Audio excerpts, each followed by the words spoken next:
to questions now. Please allow us with microphones a minute or two to get to you so we can all hear your comments. And we have a couple minutes for questions. Sure.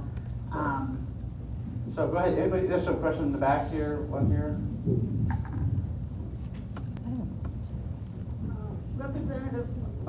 Representative Reid, Ribble, you talked about when you went to Congress that they don't tell the truth and they're not honest, and I would like you to follow your own advice. We keep getting this letters from you, and it's all about fear and distortions. I got the Milwaukee Journal Sentinel. Romney's doing this too. It talks about Romney's claim on Medicare isn't true.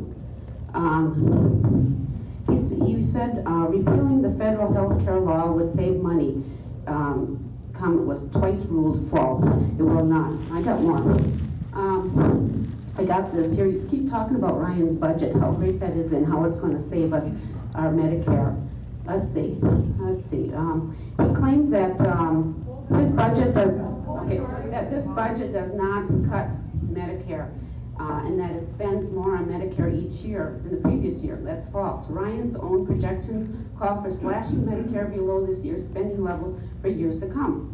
Ryan says Obama's proposed budget commits seniors to bureaucratically rationed health care. In fact, the new health care law states that the advisory board to which Ryan refers shall not include any recommendation to ration health care. Furthermore, the board members are to be primary doctors, economists, and outside experts, not Washington bureaucrats, which you keep calling them. He says that closing the Medicare prescription drug coverage gap would increase prescription drug prices for everyone. But the Congressional Budget Office says My question is, why do you keep referring to this, saying this is going to save Medicare, which it is not. It's complete lies, and I wish you would stop it. And I'm saying shame on you, and it's time we stand up and say, you tell the truth and stop sending us stuff that are lies and trying to scare us. Okay. So is your question around Congressman Ryan's budget proposal? So, okay, Congressman would like to make a couple of comments around the budget proposal. Let me talk about it. The CMS actuary, during one of our House Budget Committee hearings, we had the CMS actuary in, the person actually measures Medicare costs and at what point do we run out of money. The CMS actuary has told the House Budget Committee in testimony before the committee that Medicare will run out of money sometime between 2022 and 2023. So, if you're 65 today, and you're just now going into the Medicare program, if we allow the status quo just the way it is, the actuaries are telling us the program will not be able to meet its current obligations by 2022.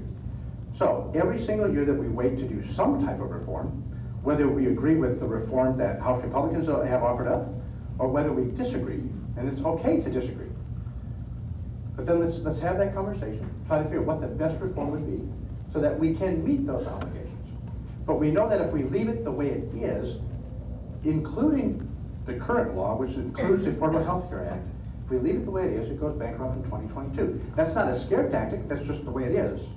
And I apologize for scare tactics, but there are scare tactics that are being used every single day where they say things like, Paul Ryan wants to end Medicare, or how can we want to end Medicare as we know it?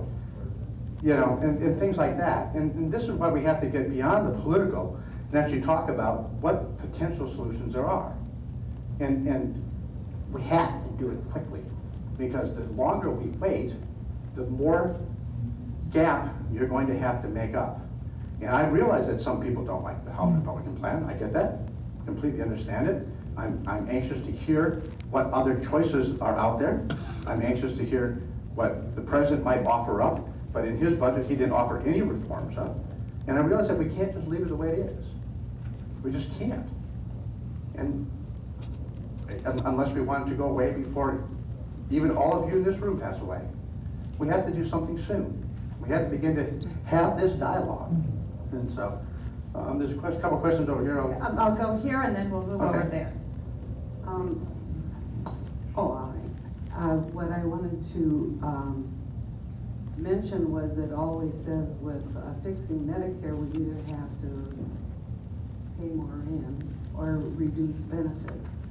But especially with my mother who moved in with me at almost the age of 94, lived with me the last few years of your life, I can't tell you how stupidly I found the medical delivery system. It seems to me that there should be three options: change the way healthcare is delivered, or raise the money, or reduce the benefits. Yeah, and I would agree with you. See, for those who might not have heard back, you said you really need to look at how medical care is actually delivered. You have to look at revenue. How can we increase revenue? And then you have to look at expenses. How do we manage that? And I would agree with all three of those things.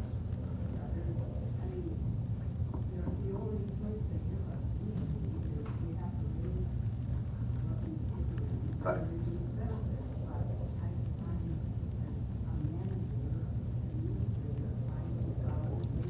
To reduce expenses. Right. Right. All insurance is predicated on the fact that many bear the cost of a few. We cannot have a delivery system that covers everybody for every dollar without it either costing us more money or it going bankrupt. And one of the things that I've observed throughout the state when Judy and I travel is that healthcare or health organizations seem to be on a growth industry. I happen to know of a hospital that was built in the southern part of the state. It's many, many millions of dollars. It'll never be full within the next 2 years. And yet in that same town is a perfectly good hospital. Until we start limiting and controlling these types of expenses and costs to have this repetitive types of coverage, we're going to go bankrupt, or each and every one of us is going to have to pay more for those few of them that use those. Yeah, that goes back to what she was just saying. Go ahead. It goes back to what she was just saying.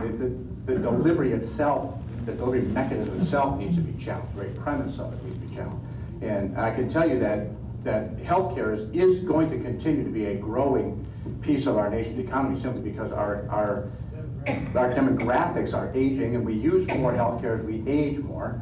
And Christy, where's Christy? Help me out here. What is the average Medicare tax that people pay over the course of their lifetime? It's around $50,000 on average, and they receive roughly $150,000 in benefit. Is that correct? Around $300,000 for a couple. Yeah, and so I mean, we're funding Medicare with about $50,000 per individual. We're about $300,000, or $150,000, $300,000 for a couple. And so we've got a funding benefit problem, and as people live longer, we just stretch that out. Right. Healthcare reform is not changing the delivery system such as what we require, but changing the actual practices of healthcare. Why would we need, I grew up on a farm, and I went to the doctor once by the time I was a senior in high school. Yeah, and I would agree. If we continue a fee-for-service mentality, then we're also incenting people to use emergency rooms. If there's no connection between the patient and the dollar coming out of their wallet, we disconnect, and so why not just use whatever service is most convenient without regard to cost? So we're not putting those pressures implied. We keep moving on. Yes, sir. My question is, knowing that you're a businessman, and I worked in business too, and I'm having a hard time why the GOP has a hard time to work on both sides of the equation, generating revenue and cost. All the studies that have been done in Congress say you got to do both. Why can't you guys get together and get something done? These surveys are nice, but solutions are better. Oh, sure. I completely agree. And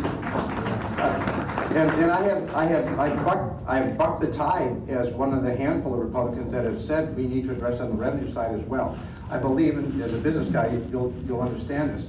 The first place you look for is where can we cut? Because that's for every single dollar that is cut or eliminated, you know that is safe. And that's true in anybody's financial statement. If you don't spend the dollar, you still have the dollar. Whereas revenue is always on the come. And so we cannot always project what revenue will be because there are so many economic factors that drive it. However, once you address what you're doing on deficit reduction in form of not spending money, you also must address it on the side where you reform and increase revenue. And I was one of a handful of Republicans, there were about 30 of us that signed the Go Big letter that called for additional revenue. The difficulty is that the way you get at revenue and the way you get at revenue fairness is by fixing this. This is the dilemma. And this is also the hot potato in Congress. You have to realize that there are entire organizations that have hundreds and hundreds and hundreds of lobbyists that do nothing but try to lobby to get their page put in here. And so, but we have to address it on both sides.